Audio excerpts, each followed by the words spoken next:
Today we are going to study about the torque on a current carrying coil when it is placed in uniform magnetic field. So suppose this is the case. These are two pole pieces of strong magnets N, S, and a rectangular coil is placed here. We will discuss here two cases. In the first case, we have assumed that this rectangular coil, let us name it as A, B, C, D. It is connected to a source of current like this. So what is the direction in which the current flows in the coil? It is from A to B, B to C, C to D, and then along this path. So current is moving in this way in the outward circuit. Now this current carrying coil is placed in uniform magnetic field developed by these two north and south pole pieces. Suppose the magnetic field is represented by B vector. Now the area vector of the coil. We are assuming that this coil is the plane of the coil.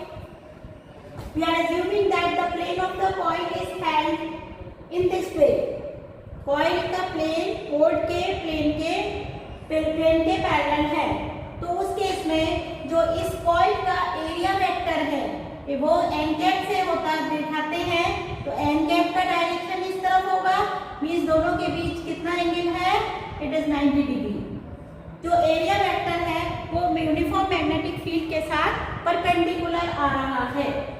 अब इस case में ये rectangular coil को हम 4 straight conductors में divide कर सकते हैं और force on different straight conductors we have already learn.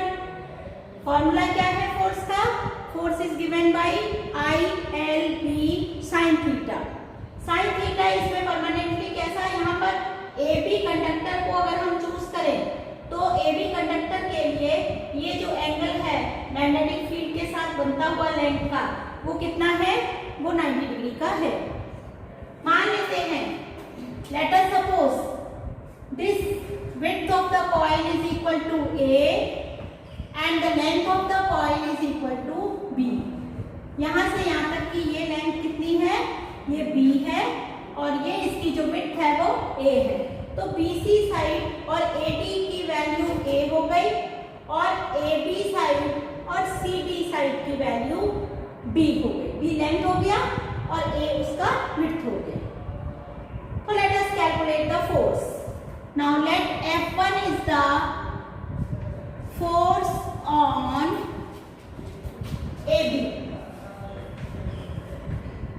तो F1 की वैल्यू क्या आएगी? Formula force F1 is equal to current मान लेते हैं कितनी है इसमें. Let us suppose the current flowing here is equal to I. तो फोर्स कितना हो गया? IL. लंबाई कितनी है? लेंथ स्मॉल b और मैग्नेटिक फील्ड कितना लग रहा है? Capital B.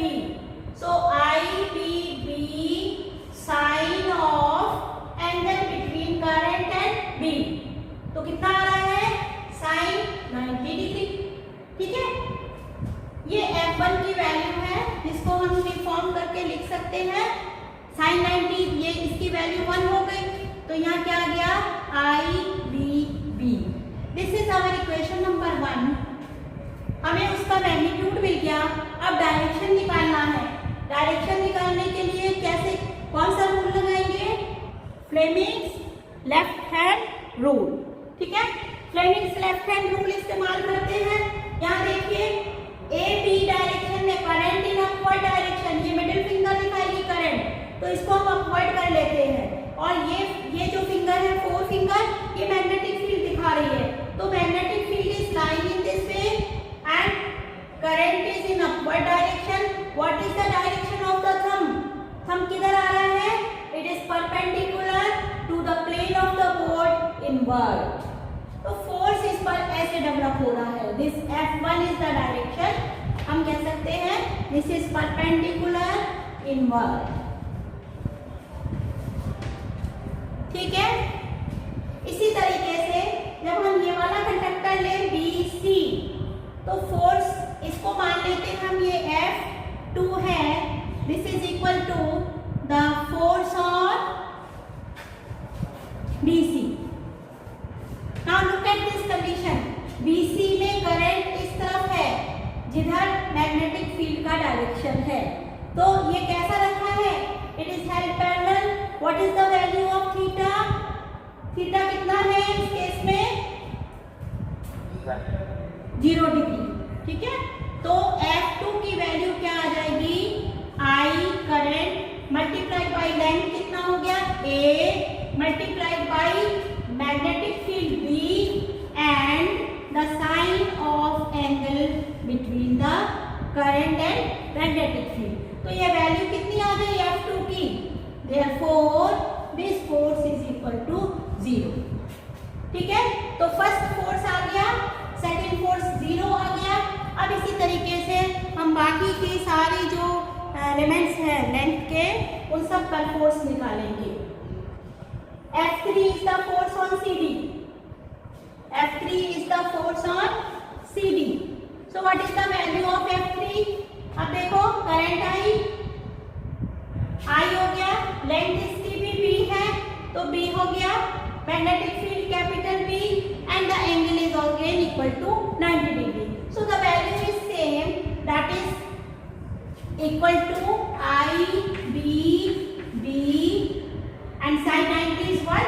अब इसका डायरेक्शन निकाल लेंगे, डायरेक्शन निकालने के लिए फ्लेमिंग्स लेफ्ट हैंड रूल लगा देंगे। तो इस केस में देखो मैग्नेटिक फील्ड इस तरफ है और करंट की डायरेक्शन, आपकी बात करंट डाउनवर्ड है, तो थंब किधर आ रहा है, thumb is pointing in this direction, that is perpendicular outward। तो ये F3 is equal to IBB perpendicular outward, and now the last are F4 पर force, this is F force on which conductor, AD।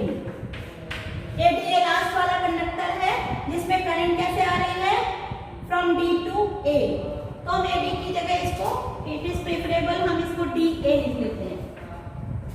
ये कितनी होगी, F4 is equal to current I multiplied by length कितनी है इसकी A multiplied by magnetic field B and angle. Current और magnetic field के बीच का एंगल कितना है इस केस में, तो यहाँ करंट इस तरफ आ रही है, current is in this direction and magnetic field is in opposite direction, so the angle is equal to sin 180 degree and the value of this sin 180 degree is again equal to 0, so the value of this force is also equal to 0। F3 is the third equation and this one is the fourth equation।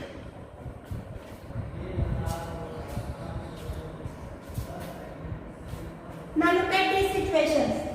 The total force on the coil is given by vector sum of F1 plus F2 plus F3 plus F4। इसमें से F4 और F2 इनकी values क्या है, 0 है, तो total force कितना हो गया, it is F1 vector plus F3 vector. अब लुक एट दिस, F1 और F3 की क्या सिचुएशन है, vector F1 is equal to minus of vector F3, इसलिए इनका भी सम किसके बराबर आ गया, 0 के बराबर। तो the net force on this coil is equal to 0।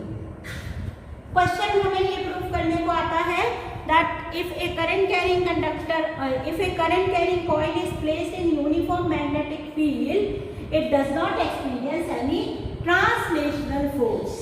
यहाँ देखो ये जब हम लिख रहे हैं कि क्या कह रहे हैं, ट्रांसलेशनल फोर्स। ट्रांसलेशनल फोर्स का मतलब ये है कि लीनियर डायरेक्शन में इस पे कोई फोर्स नहीं एक्ट करता है, लेकिन ये सिचुएशन देखो क्या हुई है कि जब हमने इस वाले आर्म पर फोर्स देखा तो ये फोर्स तो परपेंडिकुलर आउटवर्ड है, ये F3 फोर्स है और वर्ड है। तो ये कॉइल है हमारी, इस कॉइल में एक पर फोर्स, इस पर फोर्स तो अंदर की तरफ लग रहा है और इस पर फोर्स बाहर की तरफ, ऐसे। तो ये क्या करेगा, कॉइल को एक टर्निंग इफेक्ट देगा। क्लास 11th में आपने ये चीज पढ़ी है कि this couple of the forces of two equal and opposite values which are not acting along the same line of action. अगर ये फोर्सेस ऐसे हो, ऊपर नीचे वाले में, मतलब अगर ये फोर्स ऐसे और ऐसे होते तब तो इस पर ट्रांसलेशनल फोर्स भी जीरो होता, रोटेशनल फोर्स भी जीरो होता। लेकिन अभी केस ऐसा है कि एक तरफ फोर्स इस तरफ लग रहा है अंदर की तरफ, और इस वाले आर्म पर फोर्स बाहर की तरफ लग रहा है। तो ये क्या कर रहा है, इस कॉइल को टर्न करेगा। अब ये टर्न कैसे होगी, it will turn along the axis of the coil. ये उसकी एक्सिस है यहाँ से, तो ये फोर्स अंदर ले जा रहा है, ये बाहर ला रहा है, तो रोटेशन किस डायरेक्शन में आएगा, rotation is in anti clockwise direction. अब ये रोटेशन एंटी क्लॉकवाइज डायरेक्शन में हो रहा है, इसका मतलब क्या है कि इस कॉइल पर एक टॉर्क एक्ट कर रहा है। Now this is the case, हम इसको सिंपली ऐसे समझ सकते हैं, ये एक डाउनवर्ड फोर्स लग रहा है, ये F1 है, और ये दूसरा फोर्स कैसा लग रहा है, अपवर्ड फोर्स लग रहा है, दिस इज F3, और इन दोनों का ये सेंटर है, तो ये डिस्टेंस a/2 हो गया, ये डिस्टेंस a/2 हो गया। तो टॉर्क जो होगा वो कितना होता है, this is force multiplied by perpendicular distance. कहां से लेना है distance, from the axis of rotation. ओ मान लेते हैं वो पॉइंट है जिसके अबाउट ये रोटेशन हो रहा है। टॉर्क की वैल्यू कैसे निकालेंगे, torque is equal to force. Force कितना निकाला था, F1 F2 का, F1 की वैल्यू F3 के बराबर आई थी, और वो कितनी थी, IBB। तो हम फोर्स लिखेंगे F1 मल्टीप्लाइड बाय ये डिस्टेंस, एक्सिस ऑफ रोटेशन से डिस्टेंस कितना है उसका, इट इज a/2,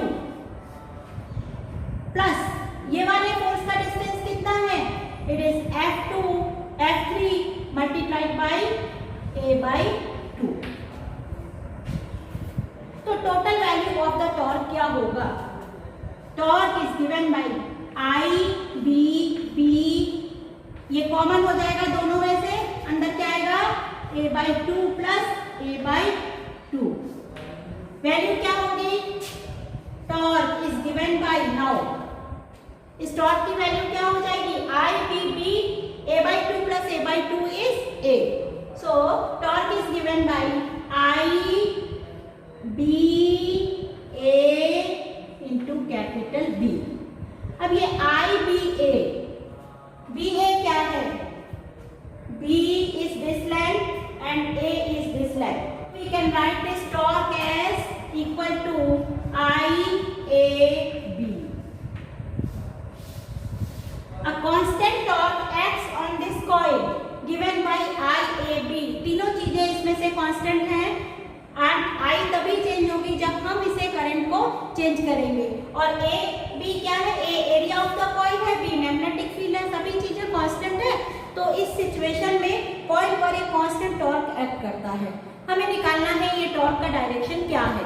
और देखो एंटी क्लॉकवाइज डायरेक्शन में कॉइल कैसे मूव कर रही है, इस तरह से एंटी क्लॉकवाइज, मतलब इधर की साइड से अंदर जा रही है और इधर से बाहर आ रही है। तो मेरा थंब किस तरफ दिखाई दे रहा है, it is along the axis, ये एक्सिस के अलोंग डाउनवर्ड डायरेक्शन में।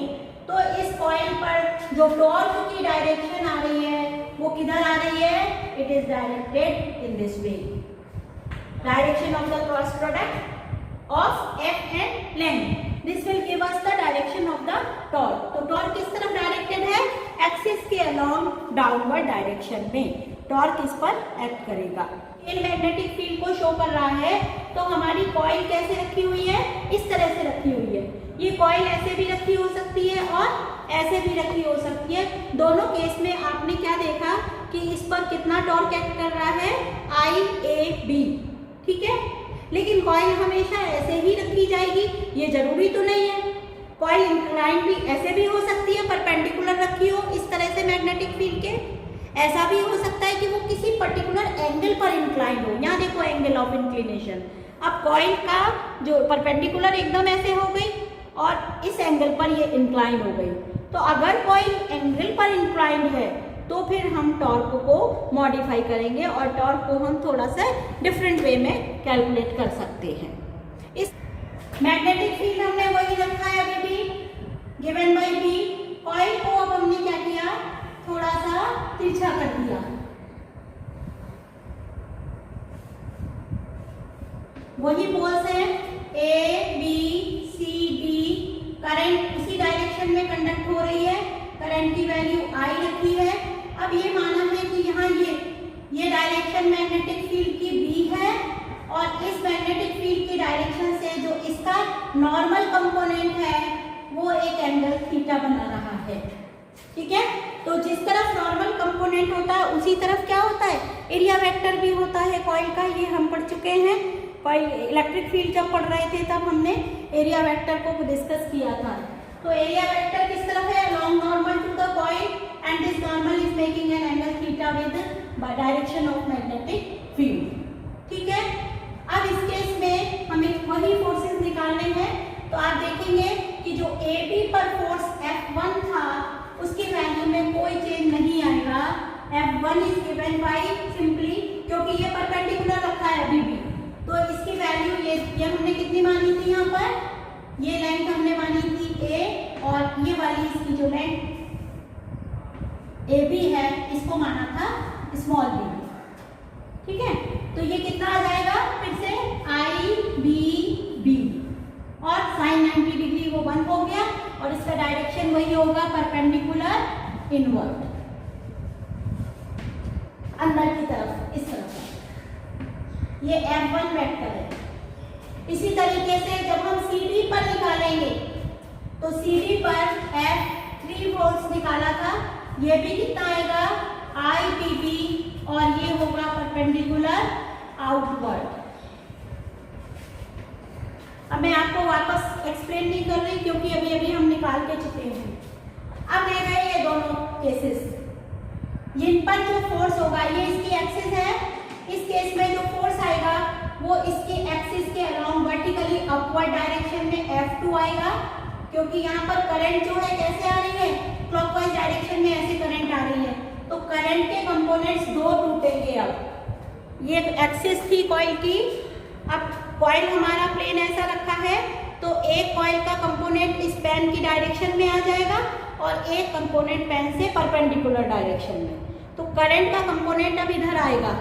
अगर करंट का कंपोनेंट इधर आएगा तो फ्लेमिंग्स लेफ्ट हैंड रूल लगाने से करंट देखो आपकी साइड हो गई और फिंगर जो है पेन के निप की तरफ हो गई, तो थंब मेरा किस तरफ आ रहा है, in the plane of the board perpendicular directed upward.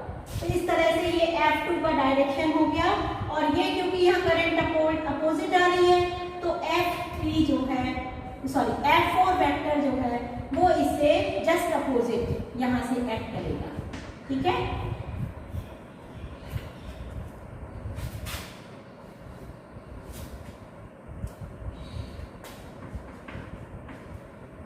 F2 और F4 वर्टिकली अपवर्ड और वर्टिकली डाउनवर्ड वो फोर्सेस है, इक्वल एंड अपोजिट इनकी वैल्यूज हैं। तो इसलिए vector F1 plus vector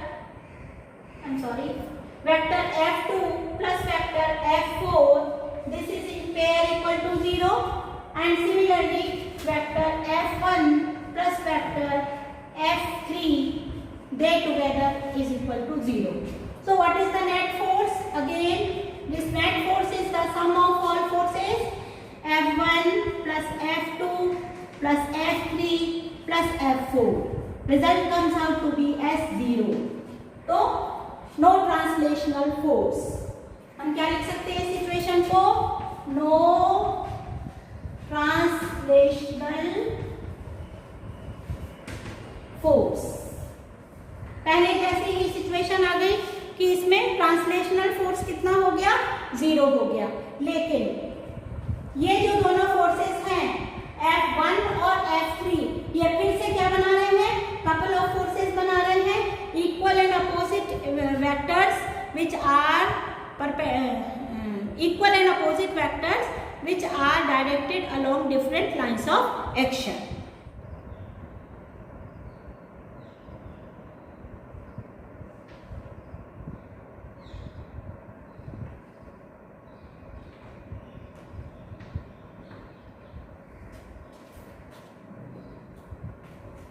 So the situation in this case is BC is held in this position, making an angle with B direction. Normal vector is making an angle theta. So this F1 force is acting in the inward direction, F3 force is acting in the outward direction. The distance, perpendicular distance between these forces from the axis of rotation, this is the axis of rotation. So it can be calculated using simple geometry. This distance BO is equal to A by 2 and OC is also equals to A by 2. By simple geometry, this angle is theta. So this side OB is equal to A by 2 sin theta, and similarly this OC is also equal to A by 2 sin theta. So the torque on the coil is given by F1 multiplied by BO plus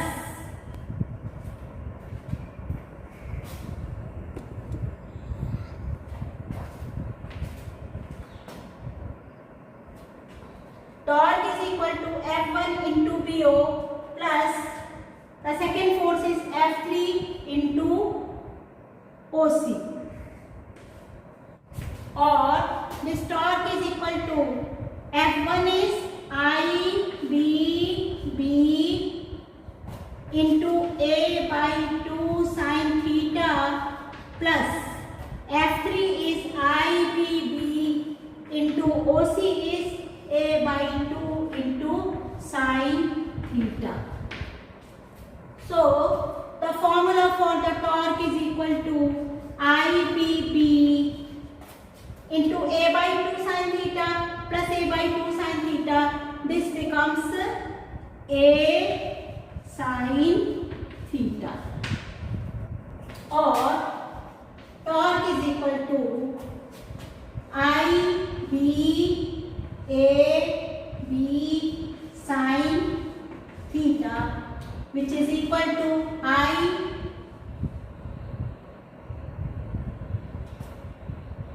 BA is equal to area B sin theta, or this is the magnitude of the torque acting in this situation, and the cross product, the vector form of this equation can be written as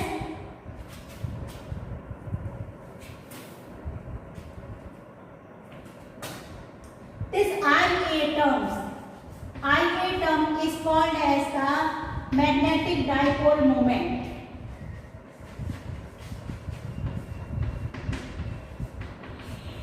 Dipole moment of coil. So thus torque is equal to MB sin theta. Thus, what is the expression for the vector form of torque? Torque is given by cross product of magnetic dipole moment and the magnetic field. This is the final expression for the torque acting on a rectangular coil. This torque on the rectangular coil can be compared to the expression for the torque in the case of electric dipole. In the case of electric dipole, torque was written as vector QP cross vector E. So, in this present situation, P is replaced by magnetic dipole moment and P is replaced by magnetic field. Otherwise, all the terms of this torque are the same. Thus, this rectangular coil is analogous to an electric dipole, and now we can call it as a magnetic dipole. A magnetic dipole is an arrangement of two poles, north and south pole, which are separated by a small distance from each other. So that is a magnetic dipole. Here magnetic dipole moment M is a vector which is given by NIA. The direction is along the area vector and it is directed from south pole towards north pole. South to north. So, if the rectangular coil is in this way,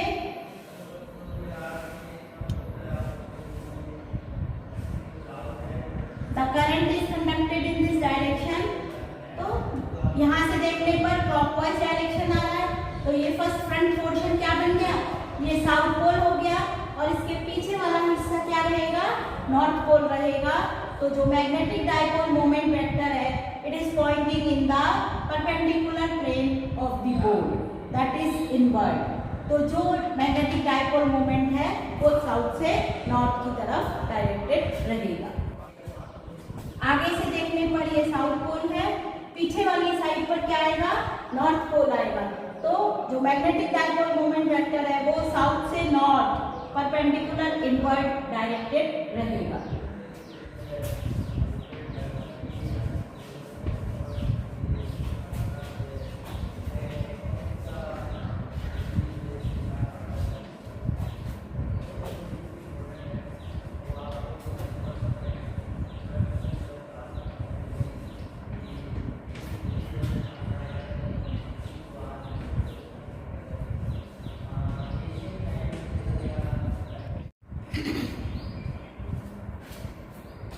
circular current to as magnetic dipole.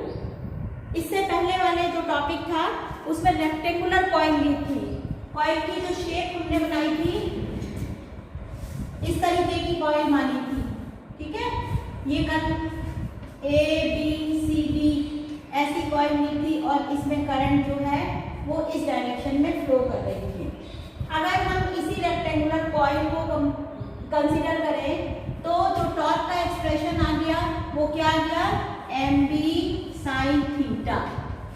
और ये torque में जो m है, m ये क्या चीज है, ये मैग्नेटिक डाइपोल मोमेंट है जिसकी वैल्यू कितनी थी, n number of turns multiplied by current multiplied by the area of the coil.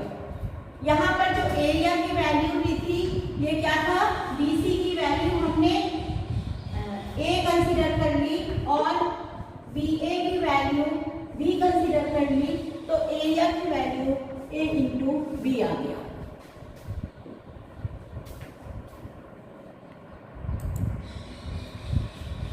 अब अगर ये कॉइल रिप्लेस हो जाती है एक सर्कुलर कॉइल से तो क्या चेंज होगा, सर्कुलर कॉइल की शेप ये हो जाएगी. करंट इसमें इसी तरीके से हम फ्लो करा सकते हैं क्लॉकवाइज डायरेक्शन में. इसको हमने कनेक्ट कर दिया किससे, एक सोर्स ऑफ सेल से, सोर्स ऑफ EMF. अब करंट का इस ये डायरेक्शन में फ्लो हो रही है, मतलब सेल को इस तरीके से कनेक्ट करना पड़ेगा. तो जैसे ही हम इसको स्विच ऑन करेंगे एक इसमें constant value of current flow करेगी जिसकी वैल्यू हमने ले ली I है.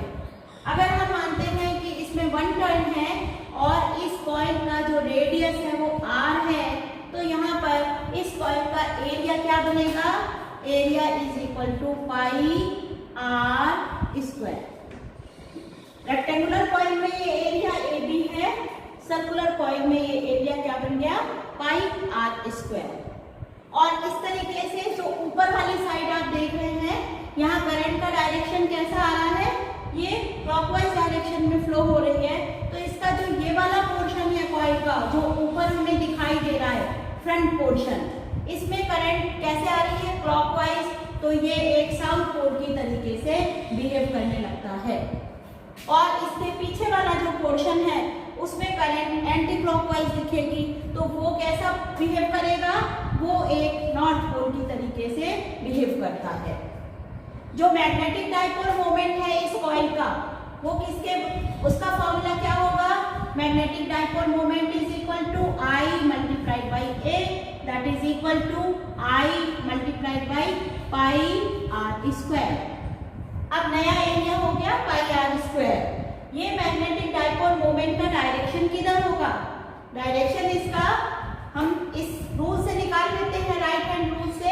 थंब हमारा परपेंडिकुलर इनवर्ड जा रहा है, तो मैग्नेटिक मोमेंट का डायरेक्शन किधर है, perpendicular to the plane of the board directed inward, मतलब इनवर्ड डायरेक्शन में जा रहा है, मतलब किस तरफ है उसका, साउथ पोल से नॉर्थ पोल की तरफ। तो ये जो सर्कुलर कॉइल है ये एक मैग्नेटिक डाइपोल है, इसको हम मैथमेटिकली प्रूव भी कर सकते हैं।